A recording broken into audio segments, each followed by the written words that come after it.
Oke. Itu waktu master membuka kelas untuk anak-anak kita yang berkebutuhan khusus itu, memang sudah ada kurikulum sendiri dari taekwondo atau memang pengembangan dari Rakatanya secara inisiatif gitu? Lebih tepatnya yang kedua, jadi lebih pengembangan kita sendiri berapa namanya mengeksplor bahwa ternyata ada siswa-siswa kita yang berkebutuhan khusus yang memang harus kita siapkan kurikulumnya, Memberi kesempatan lah memberi ya kesempatan kepada ke mereka. anak-anak. Bahwa kami tetap mencoba memberikan yang terbaik untuk para siswa-siswa kami, walaupun kami mengetahui, memahami kelebihan dan kekurangan kami.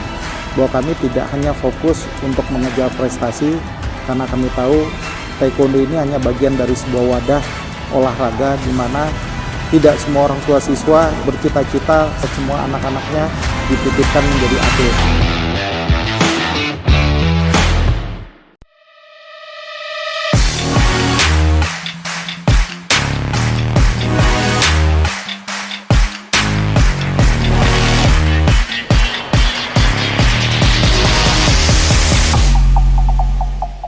Jadi sesi kedua ini kita ingin menggali sebenarnya Master dari sisi taekwondo, ilmu bela diri taekwondo itu sendiri.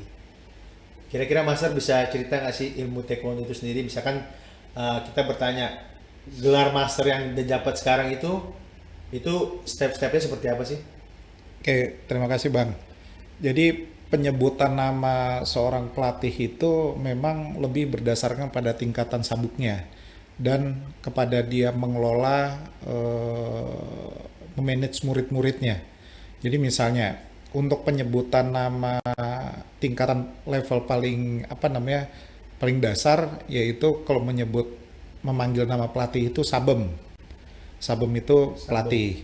Nah, namun kalau di satu tempat latihan yang tadi kita sebut namanya dojang, ada pemilik dojangnya, berarti kan dia kepala tempat latihannya. Oke. Nah, tapi dia juga ikut turun serta melatih di sana, itu namanya sabemnim. Sabemnim, Sabemnim, pelatih sekaligus kepala.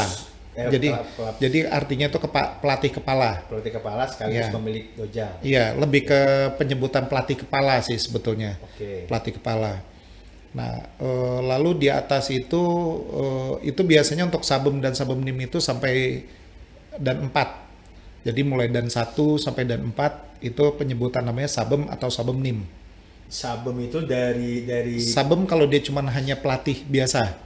Oke. Pelatih dari, aja. dari ban putih Kalau dari sabuk putih sampai sabuk putih, merah ya.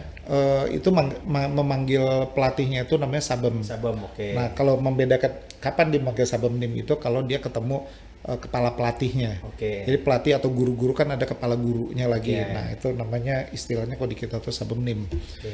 Nah, adapun pemanggilan antar pelatih itu istilahnya itu pemanggilan nama antar pelatih itu kita bukan manggil nama, tapi memanggilnya itu sabem. Jadi misalnya sama-sama pelatih gitu, sabem dari mana gitu, Oke. apa kabar gitu. Jadi emang hierarkinya dari Koreanya seperti itu. Setelah sabemnim, Nah, untuk mereka yang menyandang sabuk level dan 5 ke atas sampai dan 7 itu penyebutan namanya master. oke. Penyebutan namanya master. Lalu nanti kalau dia sudah mencapai level tingkat sabuk dan 8 itu istilah pemanggilannya itu grandmaster. Grandmaster. Ya, grandmaster. Oke. Berarti dari sabem, sabemnim, master, grandmaster Iya. itu memang sudah ada tingkatannya ya. Begitu, Ya. begitu dia masuk ke level itu, dia sudah berhak untuk menyandang panggilan itu seperti Iya, itu. iya, dan itu memang yang kita sampaikan ke siswa-siswa kita penyebutan itu gitu. Itu ada batasan umur atau batasan waktu nggak sih harus dia ngikutin kayak ujian lagi gitu master gitu seperti itu nggak sih atau dia udah seumur hidup dia sudah menyandang itu gitu loh. Jadi kalau yang dimaksud bahwa penyebutan tingkatan nama itu sudah seperti kayak kita manggil Pak Guru aja, ya guru, seterusnya panggilnya Pak Guru gitu kan. Oke. Tapi kalau yang dimaksud adalah sebagai tingkatan untuk naik sabuk dari dan 1 ke dan 2 masa jeda waktunya itu memang sesuai tingkatannya. Jadi kalau dan 1 ke dan 2 itu ada jeda waktunya 1 tahun. Setelah dia keluar sertifikatnya terbit dari Koreanya itu misalnya Januari tanggal 1 2020, dia boleh ikut lagi ujian kedan 2-nya itu setelah 1 tahun masa tenggangnya. Nah dan 2 ke dan 3 sama harus nunggu jeda waktunya 2 tahun.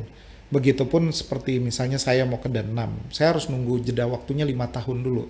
Dari sejak saya terakhir saya memiliki sertifikat dan 5. Dan 5 ke dan 6-nya harus jeda Iya, 5 tahun. Baru boleh ikut ujian ke dan 6. Betul. Dia nggak bisa Instan motong, gitu ya, nggak bisa karena itu nomor registrasi kita itu secara otomatis sudah terdaftar di database-nya Kukiwon Internasional. Kukiwon itu rumah taekwondonya di Korea. Namanya Kukiwon. Oke. Berarti Master, itulah step-step dari ilmu bela diri taekwondo sendiri ya, dari sisi pemanggilan, penyebutan nama dan waktu dan gurunya ya. Oke. Master, tadi kita berarti sudah taekwondo sudah kita kupas dari sabuknya, dari sistem tingkatannya segala macam. Nah, kita mau masuk nih ke rakata nih, Master. Nah, bisa diceritakan di-share ke sahabat Armet nggak nih, Master? Kira-kira kenapa sih disebut rakata, atau rakata itu sejarahnya seperti apa?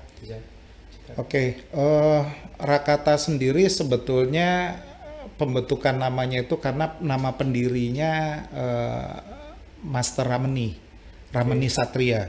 Beliau itu salah satu pendiri taekwondo yang ada di Indonesia dari 13 orang pendiri taekwondo. Jadi ada 12 orang lagi lainnya itu pendiri taekwondo, dan asal muasalnya itu kurang lebih sekitar tahun 75 itu Korea ada yang ada di Indonesia, dia dari tentara gitu ya, datang ke Indonesia, dia mengembangkan taekwondonya itu di Indonesia melalui 13 orang yang kebetulan dasar mereka itu awalnya orang-orang karate. Jadi dia datang dan si Koreanya ini konon ceritanya ya, bahwa dia datang ke Indonesia dan ketemu sama 13 orang yang memang orang-orangnya adalah orang-orang karate. Nah, kemudian dia coba sebarkan kebudayaan Korea ini melalui bela diri, karena di Korea sendiri kan taekwondo ini sebenarnya udah jadi olahraga wajib. Jadi kalau di kita tuh ada wamil ya, wajib militer. Nah, kalau di Korea itu setiap pemuda itu wajib wajib militer dan wajib belajar taekwondo gitu. Nah, taekwondo di Indonesia itu sendiri dikembangkan salah satunya tuh ya Master Rameni tadi. Nah, dia mendirikan namanya itu Rameni Taekwondo Amatir. Dulu namanya Taekwondo Amatir. Nah, kemudian setelah 2006 beliau wafat. Sebelum wafat beliau udah berpesan kepada anak-anak muridnya gitu, kepada pelatih-pelatih muridnya dia yang sudah jadi pelatih, ya berpesan kalau bisa klub ini tetap ada dan mereka pelatih-pelatih atau generasi muda kalau bisa selalu solid. Nah, di perjalanannya sendiri nama rakatanya berubah. Jadi menjadi Rameni Taekwondo Academy. Gitu. Tapi tetap disingkatnya Racata kalau di spell hurufnya. Berarti kalau untuk tadi cerita dari Master setelah didirikan, perkembangan dari rakata ini sendiri bagaimana, Master? Ada 13 orang pendiri tadi itu menebarkan, kebanyakan kan mereka dari suku Ambon ya, dari suku Ambon. Jadi memang dari 10 yang lainnya itu kebanyakan dari orang-orang suku Ambon itu, mereka menyebarkan taekwondonya, buka latihan bela diri itu berubah namanya masa penyesuaian dulu, namanya karate taekwondo. Nah, terus berubah namanya baru full jadi jadi taekwondo. Itu pun setelah tahun 81 Pak Sarwo Edi waktu itu mencanangkan bahwa taekwondo udah masuk di Indonesia begitu, dan sebagai salah satu cabang olahraga yang bisa dipertandingkan. Jadi kalau untuk lebih spesifik nih, Master, untuk di rakata yang Master tangani sendiri, itu seperti apa level atau ada kelompok umur dari murid-murid yang berlatih, seperti apa? Ya, pada dasarnya hampir sama seperti halnya taekwondo lainnya yang ada di Indonesia. Bahwa taekwondo di Indonesia itu kami itu memang sudah diberi ada pelatihannya, diklatnya. Oke. Dan itu dari Koreanya itu penyebaran kebudayaan taekwondo ini di seluruh Indonesia hampir relatif sama. Jadi taekwondo itu dimulai dari sejak usia dini. Jadi dari sejak dia misalnya masih umur 3-4 tahun, tapi dia sudah bisa berjalan berdiri gitu, sudah bisa aktif, mereka sudah bisa mendaftarkan. Kemudian ada yang dari 3 tahun 4 tahun, di tempat saya sendiri 3-4 tahun ada siswa Sudah saya. ada siswanya. Iya. Oke. Dan karena memang yang saya lihat perkembangan taekwondo ini sendiri, mohon izin kalau dibanding dengan bela diri lain, memang taekwondo ini bisa dibilang taekwondo yang agak lebih cepat popularitasnya di Indonesia. Oke. Mengingat secara pengembangan manajerialnya dari Koreanya itu saya pikir cukup lumayan hebat ya pengembangan budayanya. Mereka itu membudayakan kebudayaan taekwondo di seluruh negara itu tidak mutlak seperti halnya kebanyakan bela diri yang ada di kita. Bahwa misalnya di kita tuh harus hebat dulu, harus jadi pendekar dulu baru bisa naik sabuk gitu. Jadi sebenarnya di budaya taekwondo itu bukan seperti itu. Taekwondo sendiri kan sebenarnya artinya tai itu kan kaki, kon itu tangan. Nah, do-nya itu adalah seni. Jadi sebenarnya dari hierarki kata-kata taekwondo sendiri itu adalah seni bela diri yang menggunakan tangan dan kaki. Tapi dari yang akhirnya do itu kan namanya seni. Seni itu sendiri kita lebih banyak belajar atau mengedepankan attitude. Jadi attitude bagaimana kita bersikap. Jadi bukan hanya melulu kita hanya bicara tentang bela diri murninya, tapi justru di taekwondo itu kita lebih mengedepankan belajar respect. Bagaimana kita atau anak-anak didik kita itu belajar respect terhadap orang lain. Menghargai orang Iya. lain ya. Karena kalau saya pikir memang pondasi mentalitas atau mental pondasi karakter orang itu memang harus dibentuknya dari sejak dini dan itu harus dimulai dari respect. Oke. Seperti Berarti itulah inti dari taekwondo ya. Iya, untuk betul. belajar menghargai orang lain. Betul. Berarti kalau tadi Master cerita umur 3-4 tahun sudah bisa berlatih. Berarti mereka tetap mengejar ke sabuk yang sudah ada tingkatannya itu ya. Jadi begini, taekwondo di Indonesia itu sendiri, terutama kayak di kami ya, di kami sendiri sebenarnya ada terbagi kategori buat seseorang itu bisa jadi seorang taekwondoin. Karena tujuan orang tua sendiri beragam. Jadi umur 3-4 tahun itu pembentukan karakter. Artinya mereka itu sifatnya lebih fun and game. Anak-anak seusia itu kan memang lebih seneng lari sana lari sini, ada sesuatu yang bisa dia tendang, dia pukul. Nah itu yang kita mengarahkan bahwa sifat materi pelajarannya lebih banyak ke fun and game. Jadi anak seusia di bawah 7 tahun, jangankan 3 tahun, buat kita ngomong 2 menit suruh fokus dengerin kita aja udah nggak akan mungkin gitu. Udah susah tuh ya. Udah nggak akan mungkin gitu. Itu udah fakta gitu. Karena itu memang udah psikologisnya seorang anak umur di bawah 7-8 tahun itu udah pasti belum bisa fokus gitu. Nah, buat yang sudah mulai bisa fokus, mulai kita ajarkan materi-materi yang sifatnya menengah lah.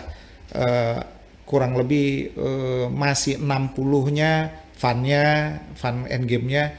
Nah, 40 atau 30%-nya itu baru belajar seni bela dirinya, bagaimana nendang, bagaimana mukul gitu.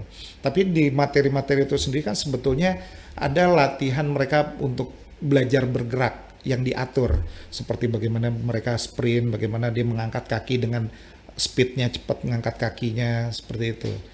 Berarti insting pelatihnya juga untuk melihat dari anak didiknya ya, kebutuhan mereka seperti apa, pencapaian mereka seperti apa, itu sangat dibutuhkan ya, Mas ya. Betul. Oke. Bahkan kalau boleh saya tambahkan sedikit, bahwa di taekwondo sendiri itu, terutama yang di kami itu sendiri tidak hanya melulu untuk hanya orang-orang yang normal. Normal itu adalah orang-orang yang terlahirnya itu memang tidak ada kendala apa-apa.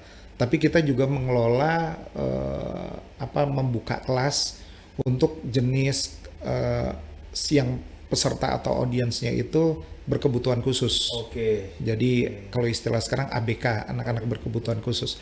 Karena kalau kita lihat secara psikologis Justru dari konsultasi orang tua siswa yang memiliki anak berkebutuhan khusus, itu kalau mereka berkonseling dengan apa namanya psikologi, justru anak-anak ABK berkebutuhan khusus ini harus diarahkan ke olahraga atau kegiatan-kegiatan yang banyak bergerak Oke. supaya lebih terarah. Seperti itu. Salah satunya rekomendasinya adalah ke bela diri taekwondo. Oke. Itu waktu master membuka kelas untuk anak-anak kita yang berkebutuhan khusus itu, memang sudah ada kurikulum sendiri dari taekwondo atau memang pengembangan dari Rakatanya secara inisiatif gitu? Lebih tepatnya yang kedua, jadi lebih pengembangan kita sendiri mengeksplor bahwa ternyata ada siswa-siswa kita yang berkebutuhan khusus yang memang harus kita siapkan kurikulumnya, Memberi kesempatan kesempatan ke kepada mereka. anak yang berkebutuhan khusus. Betul, Ya. karena memang mereka materinya nggak bisa disamakan dengan orang-orang atau anak-anak yang secara lahiriahnya itu normal. Karena anak ini kan pertama kalau disuruh baris pasti akan lebih banyak bergerak sana sini gitu. Nah jadi dia juga dikasih materinya akan lebih banyak fun and game-nya. Oke. Yang penting pola goalnya adalah pada akhirnya mereka ini anak-anak yang berkebutuhan khusus mau nurut dengan pelatihnya, dan endingnya dia akan lebih mudah mengontrol dirinya ketika dia sudah pulang kembali ke rumah bersama orang tua dan keluarganya. Oke.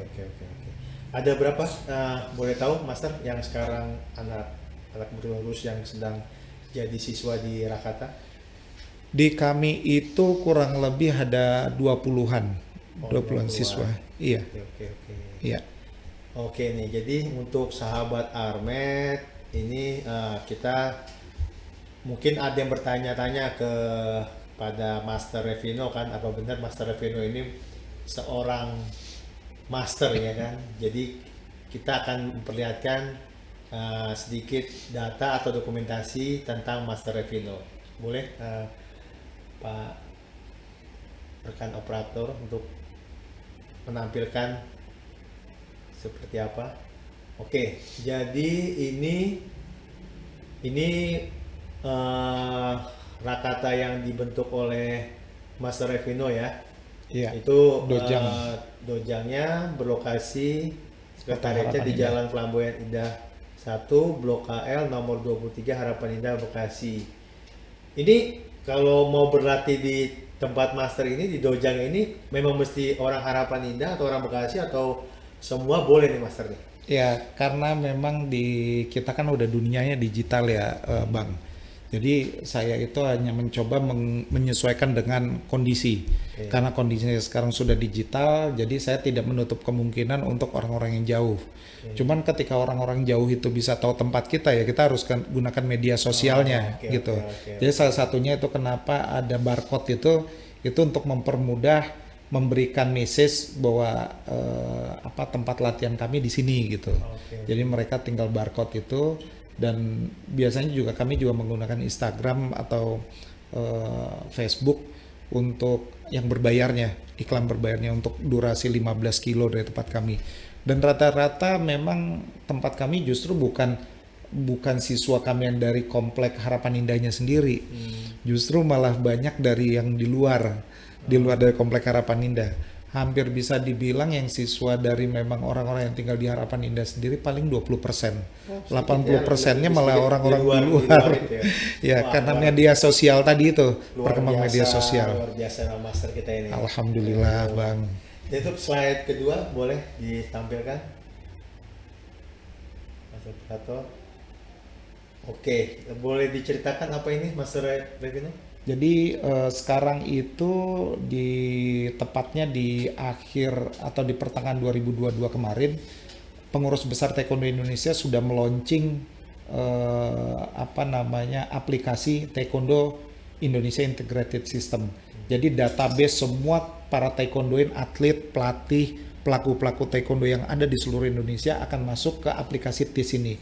Akan terekod bahwa dia masih jadi atlet, sabuknya apa, dan kapan dia harus ujian. Nah itu seperti halnya kita punya di aplikasi itu kan bisa di-download di Play Store. Oke. Setiap database siswa itu memiliki akun. Jadi mereka akan tahu memiliki profilnya dia sendiri. Seperti saya Itu profil saya sebagai apa namanya pelatih, juga sebagai wasit nasional, kemudian saya juga sebagai penguji nasional. Oh, itu kita sejak kita mulai dari Sabuk Putih sudah bisa masuk ke aplikasi itu. Memang harus. Oh, harus masuk. Harus masuk karena ketika kita tidak mengikuti aplikasi TIS itu, tidak mendownload atau tidak menjadi mengikuti TIS itu, berarti kita sebenarnya bukan anggota Taekwondo Indonesia. Oh. Secara otomatis kita bisa ujian itu sekarang kepantau oleh pengurus besar Taekwondo Indonesia-nya. Misalnya kayak saya punya dojang, siswa saya katakan 200. 200 itu pengurus besar Taekwondo Indonesia atau pengprofnya atau pengkotnya, peng PBT kan di induknya. Di bawahnya itu kan setiap provinsi ada pengurusnya namanya pengprof, pengurus provinsi. Nah, pengurus provinsi itu kan berarti banyak klub-klub Taekwondo. Di bawahnya lagi kan ada pengkot. Pengkot itu akan tahu, oh ada berapa klub, berapa ratus klub, salah satunya Rakata. Rakata itu misalnya Rakatanya si yang pengelolanya saya Revino, dia punya murid berapa di sana, ada 200 tuh akan kelihatan. Oh, itu dia bisa buka database itu. Database itu ya. Yeah. Dari sisi dojangnya, dari Yeah. sisi siswanya juga database-nya semua ada di sana. Yeah. Ya. Dan alhamdulillah sebetulnya dengan adanya aplikasi TIS ini terus terang memang ini kan masa transisi. Memang banyak para pelaku taekwondo itu yang masih ada yang setuju, ada yang tidak setuju.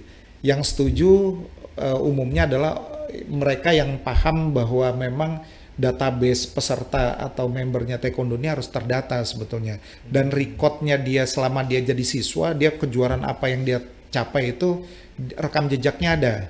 Dan yang gak kalah penting, dia ujian pasti resmi. Oke. Karena ya nggak dibela diri hanya taekwondo aja, mungkin dibela diri yang lain juga sama, atau organisasi apapun yang berkecimpung dengan olahraga yang ada ujian kenaikan tingkat, itu ada kemungkinan bisa disalahgunakan. Oke. Gitu. Jadi misalnya ikut ujian berbayar sekian rupiah, tapi sertifikatnya nggak pernah terbit gitu. Karena memang nggak pernah ada yang memantau, nggak ada yang monitor klub itu atau pelatih itu, siapa yang monitor, nggak ada. Tapi dengan adanya TIS ini, orang tua siswa akan bisa memonitor juga. Kalau komplain dia akan mudah. Komplainnya dia harus kemana? Mungkin orang tua siswa kan selama ini segan ke pelatihnya. Dia bisa sekarang berkabar dengan pengurus organisasinya bahwa anak saya sudah ujian tapi kok belum keluar sertifikatnya. Oke. Begitu. Dan aplikasi terbitnya sertifikat pun jauh lebih cepat saat ini. Karena sudah ada sistem yang Iya, ada ya. betul. Oke, luar biasa. Kita akan lihat juga sahabat Ahmed untuk slide ketiganya. Bisa ditampilkan. Nah, kalau ini apa nih, Master? Ya, ini kebetulan sertifikat tingkatan sabuk saya, karena saya sudah penyandang peserta taekwondo dan 5, maka ini sertifikat dan 5 yang dari Koreanya. Oh, ini berarti langsung Dari Korea. Dikirim dari Korea. Iya. Kita karena sudah ada pengujinya sampai dan 7 dan 8-nya di Indonesia udah ada, berarti kita nggak perlu harus ke Korea. Tapi waktu saat pengurus besar taekwondo Indonesia belum ada yang memiliki level sampai dan 6 dan 7, jadi kita memang harus ujiannya harus ke Korea. Tapi karena sekarang senior kita udah ada, jadi kita hanya ujian di sini, lalu nanti ada videonya, ada real time-nya ada, lalu yang video kitanya akan dikirim ke Korea. Oke. Berarti secara ujian di Indonesia, tapi secara diakui sudah internasional dari Korea. Luar biasa memang Master kita ini untuk menceritakan tentang taekwondo atau kejuaraan taekwondo yang ada di Indonesia. Itu tingkatannya seperti apa sih kalau di Indonesia ini sendiri, Master? Oke, terima kasih Bang. Jadi taekwondo sendiri untuk event-event pertandingan itu bisa saya sampaikan yang dipertandingkan ya, itu ada kategorinya, ada 3 jenis pertandingan. Secara umum yang kita ketahui yang fight-nya pertarungan 1 lawan 1. Yang mereka harus berlatih atau pada saat bertanding adalah dia harus menggunakan head guard atau helm, body protector, pelindung tangan kaki, gamsil, pelindung gigi, kemudian pelindung kakinya. Nah, dia itu kita sebut atau sebutannya adalah Kyorigi, kategori Kyorigi. Ini yang fight 1 lawan 1 gitu, dengan luas lapangan 10 kali 10 meter persegi. Nah, kemudian ada yang kedua yaitu Pomse. Pomse itu adalah gerakan rangkaian gerakan dasar taekwondo yang dipadukan menjadi satu dan menjadi suatu gerakan yang tidak terputus. Itu namanya Pomse atau gerakan jurus.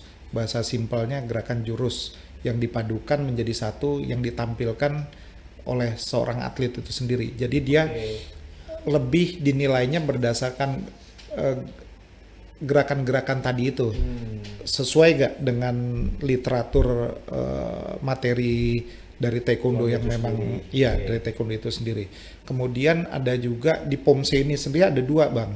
Ada taekwondo gerakannya yang gerakan jurus, dan satu lagi gerakan jurus yang sifatnya freestyle.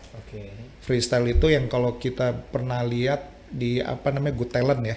Good Talent tuh kan ada di acara-acara di TV pencarian bakat. Nah, itu yang lebih ke tim atraksi, ada yang loncat bisa tinggi 4-5 meter, melakukan tendangan dengan sasaran tendangannya itu di atas 3 meter gitu. Itu kalau tadi kan Master sudah ceritakan sedikit itu. Tapi kalau di Indonesia sendiri, kalau menurut Master untuk masalah kejuaraan taekwondo itu sendiri gitu loh, sebenarnya sudah maksimal belum sih Master untuk misalkan kita bicara mencapai ke pelatnas gitu kan, untuk atlet nasional, itu seperti apa sih?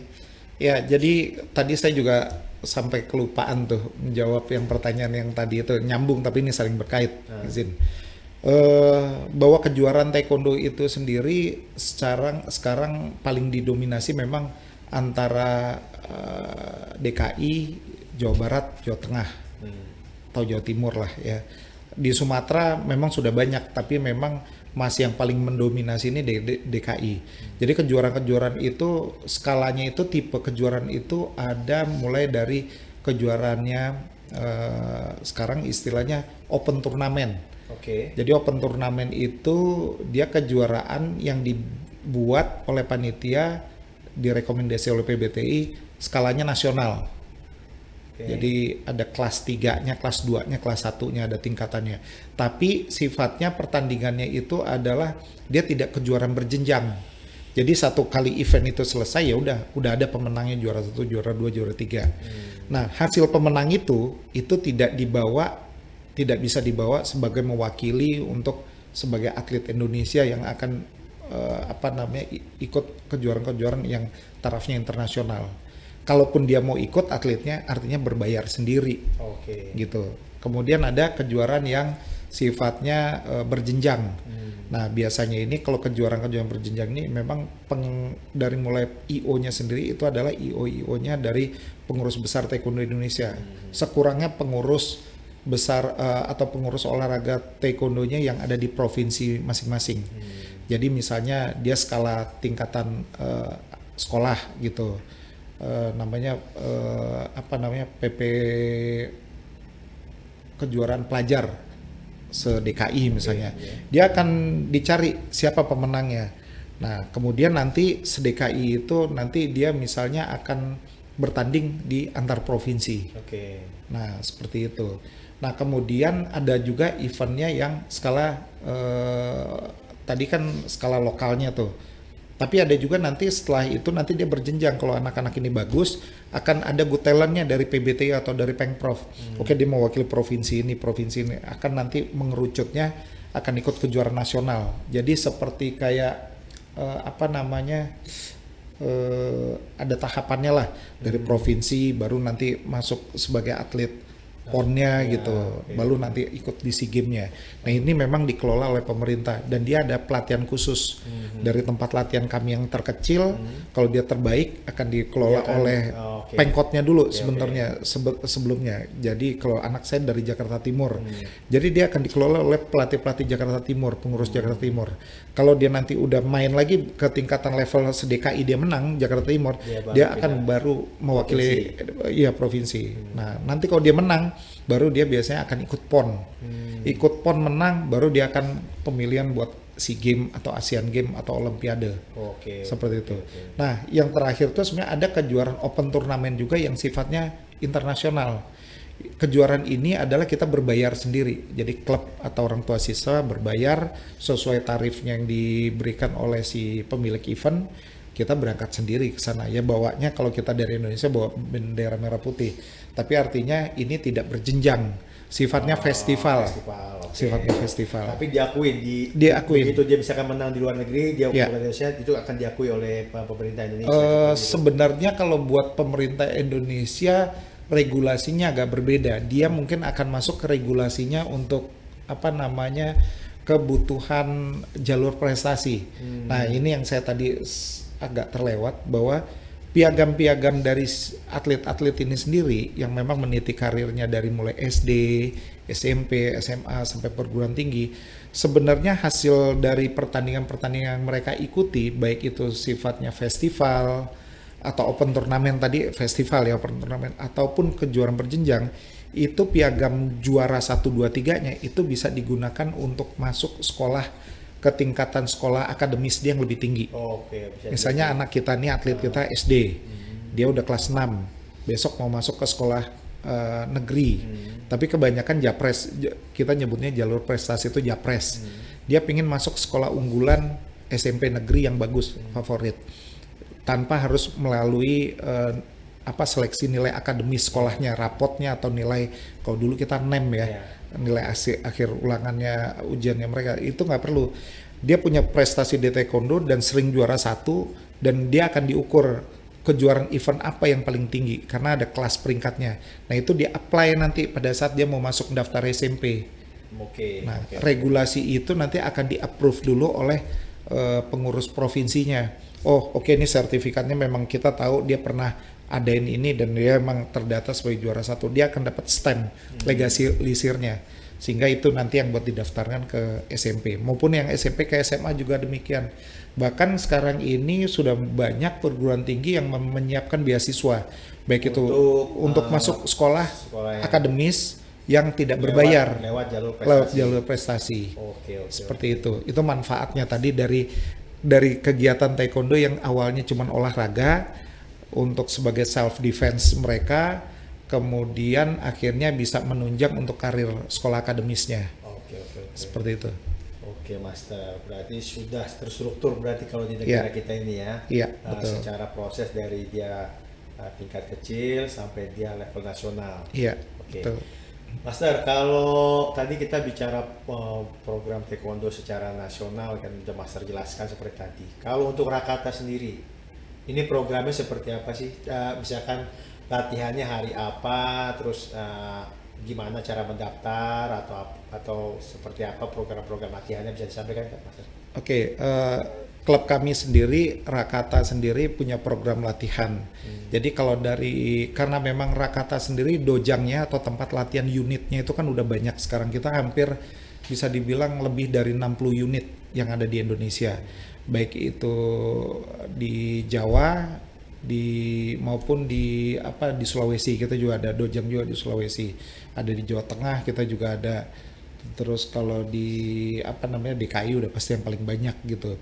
Nah, kalau kita buat piramidnya terstruktur, sudah pasti kita akan terbentur dengan masalah jarak. Sehingga dari manajemen kami, setiap dojang ini dipersilakan untuk mengelola kurikulum dojangnya disesuaikan dengan kebutuhan. Misalnya seperti saya di Jakarta sendiri ada di kurang lebih hampir bisa dibilang 50 lah ya, 50 dojangan gitu Rakata yang ada di DKI. Itu nggak bisa terstruktur, oh anak saya harus terpusat di DKI di mana tempat latihannya, karena ada jarak yang jauh.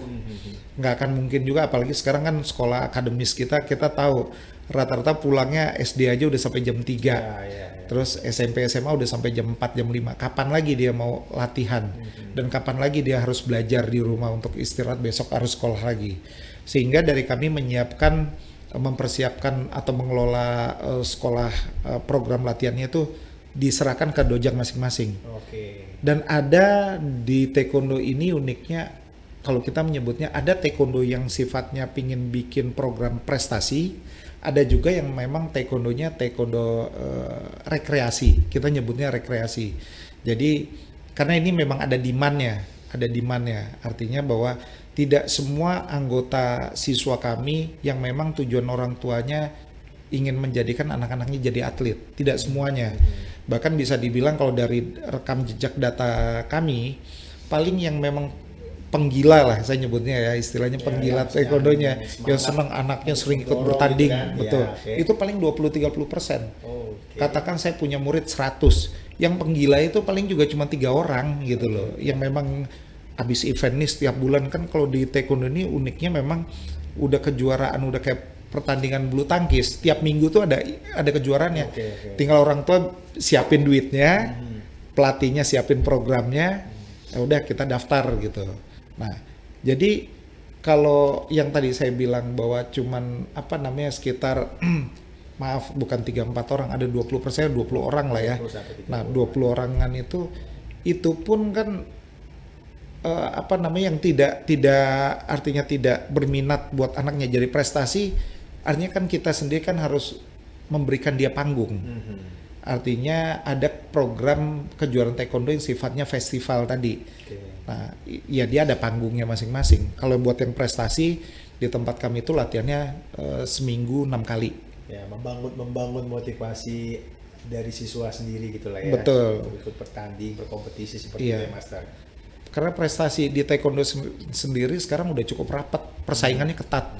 Jadi kayak di saya seminggu itu ada 7 hari, mereka harus latihan 6 kali, 6 hari, tiap hari itu latihan, hanya 1 hari mereka libur. Kalau kita nggak bikin program ini, kurikulum ini, kan ada orang tua yang memang ambisi. Nah akhirnya apa? Pelan-pelan ya akhirnya anggota kita keluar pindah ke klub lain. Nah daripada anggota-anggota kita pindah ke klub lain, tentu program ini kita siapkan gitu, seperti itu. Oke. Jadi memang dari sisi regulasi pemerintah ada, dari Rakata pun sudah mempersiapkan programnya yang menyesuaikan dengan program pemerintah yang seperti Master sampaikan tadi. Jadi Master, ini kan sudah kita mau hampir berakhir nih. Siap. Dari awal tadi ceritanya sampai terakhir kita penutup sekarang. Closing statement nih atau penutup dari Master nih, khususnya untuk sobat-sobat Armet yang masih mau belajar taekwondo nih, atau mau apa sih taekwondo ini setelah menonton ini, atau ingin memperdalam taekwondo lagi, atau untuk generasi muda Indonesia, seperti apa dari Master? Ya, terima kasih Bang Eben. Mungkin yang bisa saya sampaikan adalah saya mencoba merangkum dari perjalanan karir saya menjalani bela diri ini. Saya hanya bisa menyampaikan kepada para sobat-sobat Armet, baik itu yang masih muda atau yang sudah berkeluarga tapi punya anak-anak gitu, coba bangun hobi atau bakat anak-anak itu dari mulai sejak dini. Jadi kalau mereka yang memang memiliki bakat atau tidak berbakat pun coba ditawarkan ke olahraga yang satu ini, taekwondo. Nah, perkara bahwa mereka itu kan ada yang memang ada bakat alami, ada yang tidak. Tapi bukan berarti yang tidak ada bakat alami bukan berarti nggak bisa jadi prestasi gitu. Salah satunya saya sebut salah satu legend juga di Indonesia, Juana Wangsa Putri. Itu ketika dia menyampaikan profilnya dia pada saat ujian kenaikan tingkat kemarin, dia sendiri sebetulnya bukan bakat dari dia sendiri, karena ayahnya yang dorong. Dia anak perempuan yang latihan dari kecil, tapi ternyata nggak disangka-sangka dia salah satu atlet terbaik kita yang bisa tembus ke Olimpiade, dan itu kelas putri gitu. Sehingga yang bisa juga pesan moral saya, bela diri ini pada akhirnya selain buat sehat, mereka juga ada pelajaran disiplin, respect. Di sana ada belajar disiplin, ada belajar respect yang dibina atau dibimbing oleh pelatihnya, sehingga ketika dia masuk ke dunia pekerjaan setelah dia lulus sekolah pun, mereka sudah pasti akan dapat bekal lebih unggul dibanding mereka yang tidak ikut berlatih memiliki bela diri. Nah, yang nggak kalah penting udah pasti secara otomatis karena dia latihan bela diri, pasti kemampuan self defense-nya dia pasti lebih unggul. Oke. Respect dia pasti akan lebih tinggi Setuju dibandingkan itu, Mas. dengan yang tidak gitu. Nah, di endingnya perjalanan karir itu ketika nanti dia ada yang jadi atlet, ada yang tidak, bahwa dia sudah memiliki sabuk hitam, kalau bisa diupayakan anak-anak ini didorong oleh orang tuanya sampai selesai sabuk hitam minimal dan satu. Nah, ketika dia sudah sabuk hitam, nanti dia akan menemukan passionnya dia sendiri, bahwa dia akan jadi pelatih kah, atau apakah dia akan jadi pengelola manajemen sekolah bela diri kah. Itu akan terbuka sendiri dengan sesuai perkembangan umurnya dia. Ya, salah satunya mungkin saya gitu, yang saya nggak sangka-sangka sekolah teknik sipil, justru di endingnya saya harus mengelola sekolah bela diri gitu. Oke. Kira-kira begitu, Oke. Bang Eben. Oke, Master ya. Terima kasih, Master. Sama-sama, Mungkin, Bang Eben. kami mengucapkan terima kasih juga atas kedatangan Master. untuk Sama-sama, memberikan Bang Eben. pencerahan kepada kami Operator. dan sobat-sobat Armed di luar sana mengenai taekwondo. Semoga Master juga bisa terus semangat untuk Amin, membina amin. sekolahnya dan juga Amin. mencapai gelar Grandmaster ya, Master. Wah, amin. Aduh. Kalau masih dikasih umur panjang dan kita selalu dikasih kesehatan. Kita dukung Master. Kita Amin, dukung amin, supaya amin. Master bisa Makasih. menjadi Grandmaster. Jadi, Sama-sama untuk Armed pun media podcast ini saya juga ingin mengucapkan terima kasih. Mudah-mudahan terus bertumbuh berkembang sehingga disukai, dicintai oleh para penontonnya. Oke.